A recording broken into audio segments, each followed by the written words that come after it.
Le 7 mai 1945. Le temps passe, mais certains souvenirs demeurent que rien n'effacera jamais de la mémoire des hommes. C'est dans la nuit du 7 mai 1945, au fond d'une petite école de Reims en France, quartier du général Eisenhower, que fut signée la capitulation sans condition de l'Allemagne et que prit fin la guerre la plus désastreuse de toute l'histoire du monde. Elle avait duré 5 ans, 8 mois, 6 jours et avait fait dans les camps alliés et ennemis environ 40 millions de victimes. Avouant que toute résistance était devenue inutile, l'amiral allemand Karl Dönitz ordonna à toutes les armées allemandes de se rendre sans condition. Les grandes ambitions du Troisième Reich n'étaient plus que cendres et qu'illusions. C'était le lundi 7 mai 1945 qu'arriva la nouvelle tant attendue. Pendant que les Japonais et les Américains continuaient de se battre dans le Pacifique, un souffle de paix se répandit sur l'Europe et sur tout l'Occident. Un interminable cauchemar prenait fin.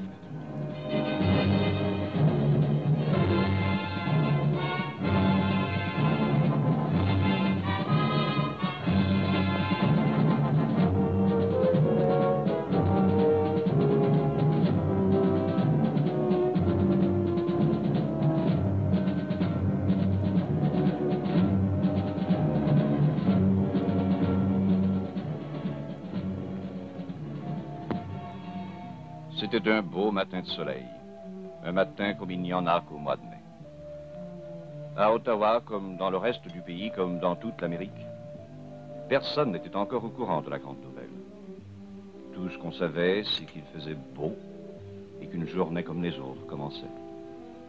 Il y avait sûrement un peu d'espoir au fond des âmes. Les nouvelles des jours récents le permettaient. Mais on ignorait que l'heure du grand jour avait sonné. C'est pour bientôt, Laurent. Pour bientôt. Je vous parie, François, que les gens voudront même pas le croire quand ça sera arrivé pour vrai. Moi, j'ai assez hâte. Paraît qu'on va avoir un grand congé. Toutes les filles attendent après ça. Je vais aller vous chercher d'autres cafés. Son odeur donne envie de vivre ce matin.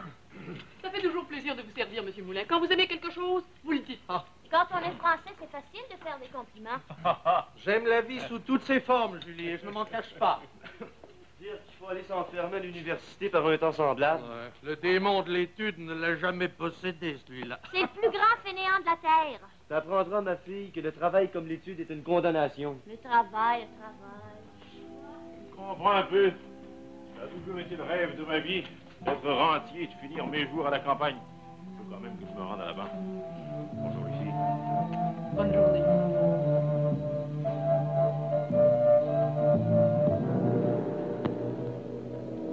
« 9h30. Rien n'avait encore transpiré. Les collets blancs avaient regagné leur bureau, les étudiants leur collège.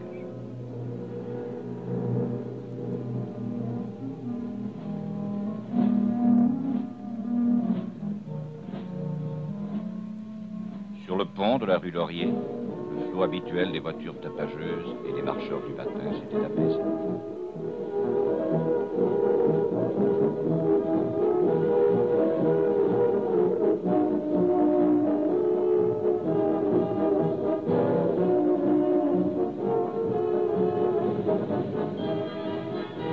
C'est à 9h35 que la radio canadienne transmit la fameuse nouvelle reçue de la presse associée. Elle ne prit que quelques minutes pour traverser le pays et parcourir le reste du monde.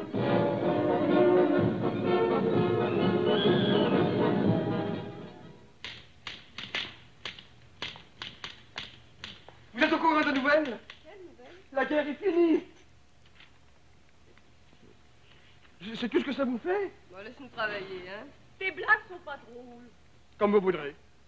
C'est ma mère qui m'a téléphoné, ils l'ont annoncé à la radio. Je pensais qu'elle était devenue folle tellement qu'elle était excitée. Je l'ai l'annoncer à d'autres, vous êtes trop désabusés, vous deux. Hélène? Quoi? C'était vrai? Oh, ce serait trop beau, Suzanne. Oh, c'est vrai que M. Moulin a dit que c'était pour bientôt ce matin. J'ai téléphoné à la maison, j'ai demandé à maman d'écouter la radio. Oui.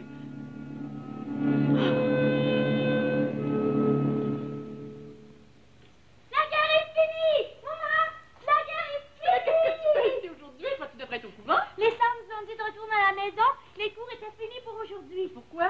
À cause de la grande nouvelle. Mais quelle nouvelle? La guerre est finie! Tu m'as pas compris? Tu sais pas encore? C'est vrai ce que tu dis là? bien vrai? Si vous ne croyez pas écouter la radio... Oh, ce serait trop merveilleux. Oh, merveilleux. En réalité, c'est à 8h41 hier soir en France, donc à 2h41 ce matin, heure d'Ottawa, que la capitulation a été officiellement signée. Les Allemands ont annoncé les premiers la fin des hostilités avant même que la presse associée puisse diffuser la grande nouvelle dans le reste du monde. Ici, à Ottawa, rue Sparks, Elginbank, un grand nombre de personnes ont déjà commencé de manifester leur enthousiasme. Des congés ont été accordés à... Vous me croyez, présent? C'est pas possible. C'est pas possible. Il faut s'apprendre à l'évidence. Ça a duré tellement longtemps, je pensais jamais que ça finirait un jour. Ne pleurez pas. Mais voyons, ne pleurez pas. Mais je pleure parce que je suis heureuse. C'est un grand jour, ma petite fille. Jamais je n'oublierai que c'est toi qui la première m'a apporté cette joie. Venez avec moi, Monsieur Moulin, on va aller dans les rues. C'est plein de monde qui rit, c'est plein de monde qui chante. Venez avec moi. Bon, allons-y, ne vous inquiétez pas.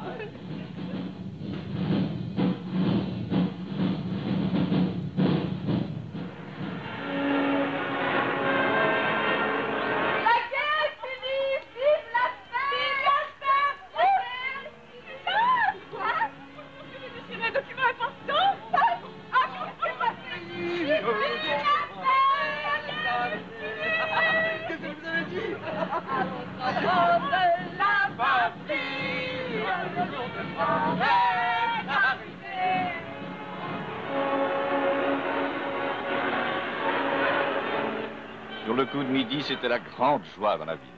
Depuis le jour de l'armistice, en 1918, Ottawa n'avait jamais connu pareille fête. Ce fut comme une sorte de délire, l'expression d'une longue espérance contenue qui se libère après des années d'angoisse, des jours et des jours d'attente. Dans les rues, sur les visages des gens, miroitait le soleil de la victoire, rayonnait le sourire de la paix. Les uns pleuraient, d'autres criaient, d'autres chantaient. Tous avaient la gorge serrée d'émotion. Partout, les fenêtres s'ouvraient et on voyait paraître des visages heureux. Des défilés s'organisèrent et des centaines d'étudiants et d'étudiantes traversèrent la ville à bicyclette ou à pied, criant leur enthousiasme et leur bonheur, pendant qu'aux fêtes des édifices et aux fenêtres des bureaux et des magasins apparaissaient les drapeaux de toutes les nations.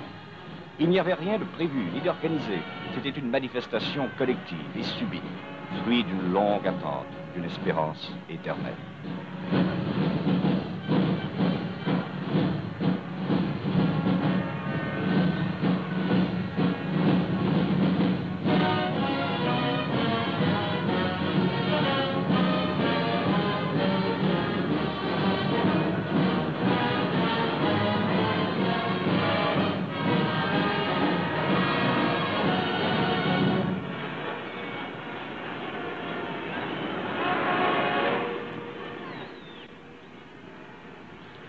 Ceux et celles qui restaient à la maison pouvaient participer à la joie générale en écoutant à la radio les commentaires des annonceurs qui essayaient de décrire le plus fidèlement possible ce qui se passait dans la ville.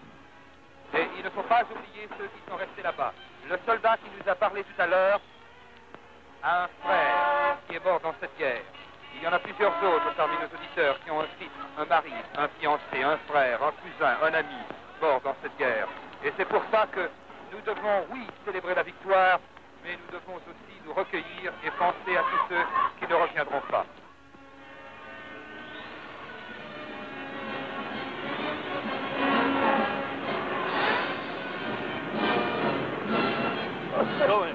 Bonjour, colonel. Oh, bonjour, Laurent. Quelle belle journée, quelle belle journée. Ah, vous deviez vous y attendre. Vous saviez ce qui se passait sur les fonds d'Europe. La victoire était imminente, mais je savais pas que ça bouleverserait un tel point. Quoi, c'est le plus beau jour de ma vie. Du beau qu'en 18. Parce que c'était plus long et plus dur qu'en 18. J'ai donné congé aux employés au bureau et j'ai fermé, ils ne pouvaient plus tenir en place. Et vous, Laurent, ça me serait égal de mourir maintenant que le Reich s'est écrasé depuis 6 ans, j'attendais que ça. Faut vivre, colonel, faut vivre pour le jour où nous apprendrons la défaite du Japon. Ah, vous avez raison, Laurent.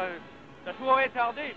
Maintenant, les Alliés vont pouvoir concentrer leurs forces dans le Pacifique. Nous connaîtrons d'autres jours comme aujourd'hui. Et tenez, je vous invite à prendre un verre à la maison. Je peux pas vous refuser.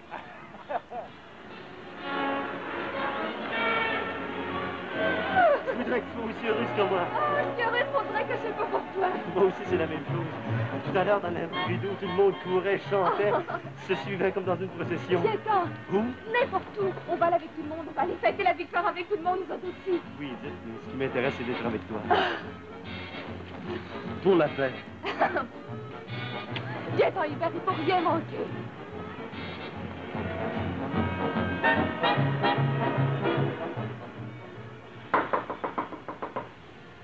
Entrez.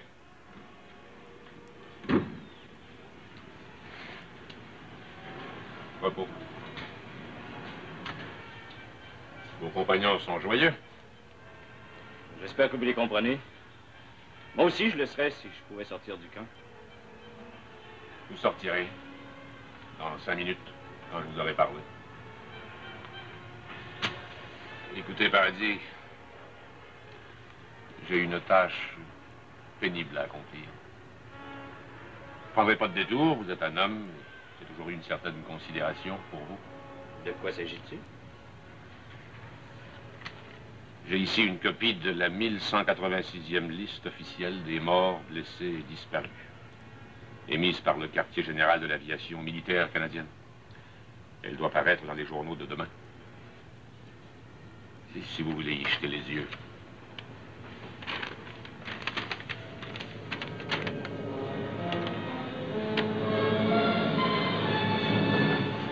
Philippe? C'est la liste officielle. Il est mort à l'hôpital de sa base, en rentrant d'un raid. Il a été atteint mortellement par une balle de mitrailleuse. Philippe? Vous auriez préféré que j'attende? Non, non, il fallait que je le sache, capitaine. C'était mon meilleur ami. Les parents seront prévenus demain. Ma sœur aussi devrait l'être. Votre sœur? Oui, c'était sa fiancée. Ah. J'ignorais. C'est à moi que ça va revenir. C'est moi qui devrais lui apprendre ça. Vous êtes un homme, paraît-il. C'est un rôle d'homme.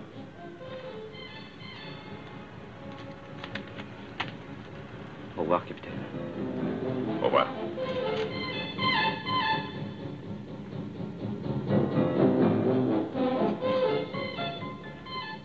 Oh, maman! Oh! C'est merveilleux, maman! Oh, si tu savais comme c'était un beau jour, j'ai de l'espoir comme j'en ai jamais eu depuis qu'il est parti. C'est à toi que j'ai le pensé le plus aujourd'hui. Oh, t'en es contente? Jamais la tête! Tu voyais ça? C'est comme une grande masse dans toute la rue!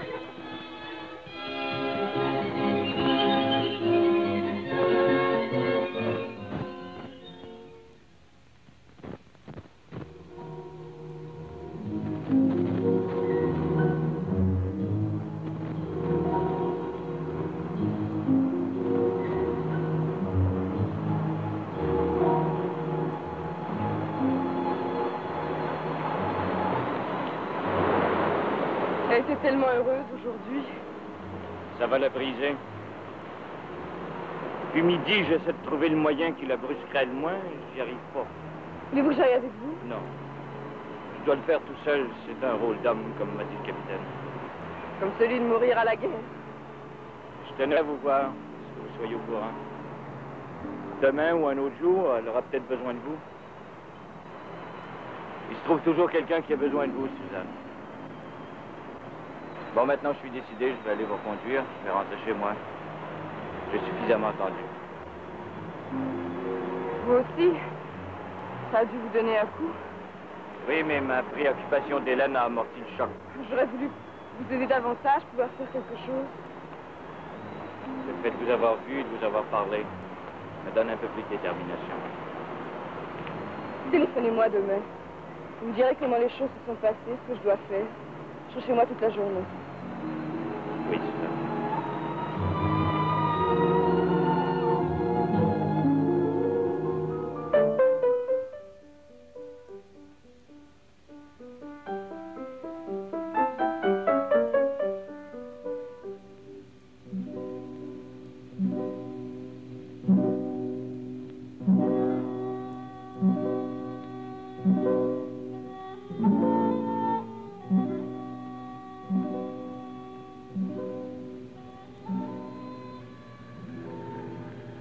fiancé, c'est un peu comme se faire une promesse. Dans votre cas, ce sera la promesse de ne pas m'oublier. Même si à mon tour, vous aviez décidé de ne pas m'épouser, promettez-moi que vous ne m'oublierez jamais. Je ne pourrai pas vous oublier. Chaque jour, je penserai à vous. Vous me donnez tant de bonheur, Hélène, que des fois je me dis que c'est pas possible. Il va arriver quelque chose qui va nous empêcher de réaliser nos rêves. Il arrivera rien. Vous allez être plus fort que tout, vous allez voir. Je peux lire votre destin dans vos yeux. Vous allez être parmi ceux qui vont gagner la guerre, Philippe. Depuis que je vous connais, depuis qu'il m'est permis de vous aimer, il y a une chose qui me hante, Hélène. Qu'est-ce que c'est? C'est la peur de mourir. J'ai beau lutter, si ça me suit partout. Vivre continuellement avec la présence de la mort en soi, ça peut devenir insupportable. Je ne devrais pas vous faire ce genre d'aveu, surtout ce soir. Je devrais plutôt penser ce que je vais dire à votre père tout à l'heure. Faites-vous-en pas avec ça. Ça va être facile. Vous allez voir. Me donnez-vous? Non. M'accordez-vous? Non. J'ai l'honneur de vous demander la main de votre fille. Je pense que c'est mieux. Je vais vous aider. Ce sont des choses qui devraient être faites par écrit. Vous avez l'habitude d'être plus courageux que ça? C'est pas un manque de courage, c'est un manque d'habitude. J'espère. C'est une chose qu'on fait une fois par vie. C'est ce soir que je vais la faire.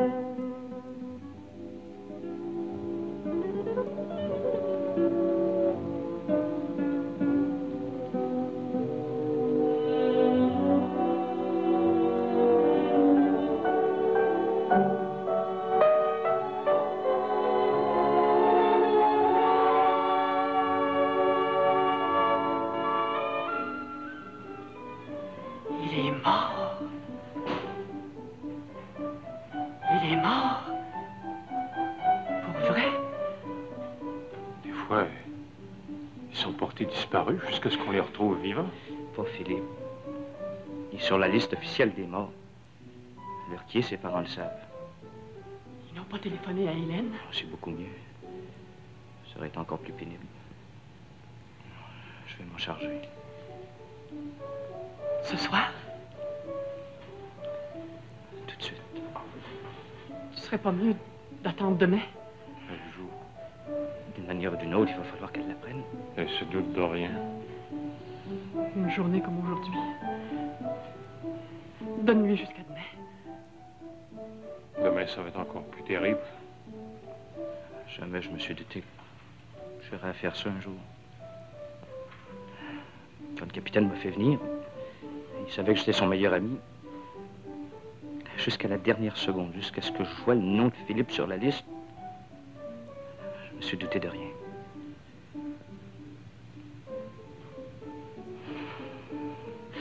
Non, Étienne.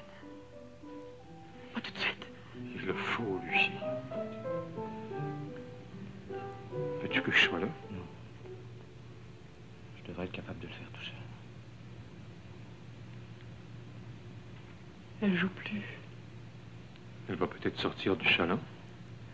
D'habitude, quand elle joue plus, elle monte à sa chambre. Elle recommence. J'ai assez attendu maintenant, j'ai attendu toute la journée. Il faut que j'aille. Ça va lui faire un mal épouvantable. Je sens déjà le mal que ça va lui faire. C'est comme si c'était à moi que ça arrivait. Maman, tu vas avoir à l'aider. Le mieux, ce serait de lui parler sans détour.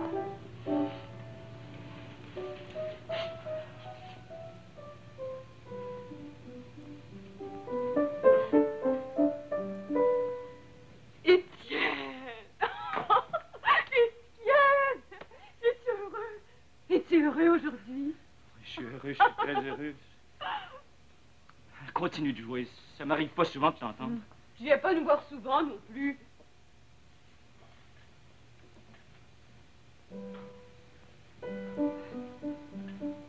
Tu t'assois pas? Non, tout à l'heure. Tant qu'elle jouera encore, c'est qu'il lui aura petit. Il attend. tort d'attendre. Plus il va attendre, plus ça va être difficile. J'ai peur. J'ai peur, Laurent. J'ai peur du chagrin qu'il va lui faire. Je veux pas que ça lui arrive. Elle est trop sensible. Elle va être trop malheureuse. C'était un trop beau jour. Un trop beau jour qui ne pouvait pas durer.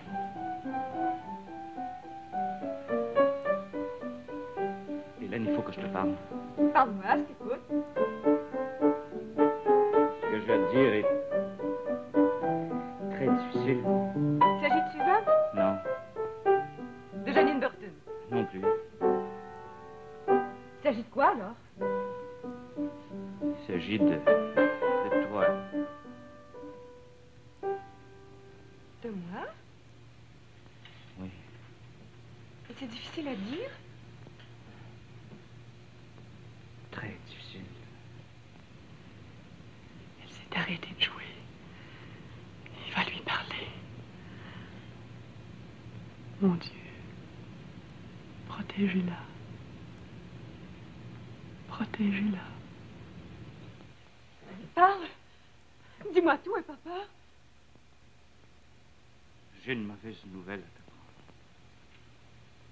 Une mauvaise nouvelle qui me concerne? Oui. Moi toute seule? Non. Ça va te faire beaucoup de peine, mais tu ne seras pas toute seule, Hélène. La seule mauvaise nouvelle que tu pourrais m'apprendre serait... Ce serait... Oh non! Non, ça peut pas être ça! Je veux pas que ce soit ça! Philippe. Non! Oui, Hélène. Non, non! Venant de l'hôpital militaire de sa base. Son nom va apparaître sur la liste officielle demain. Mais tu vas être brave, tu vas être forte. Il viendra jamais. Jamais?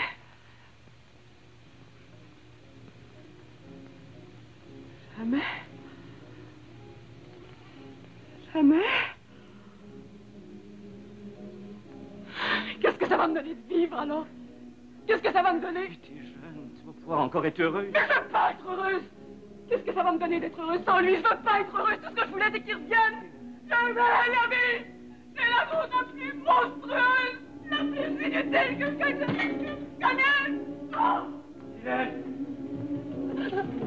Elle va la retrouver.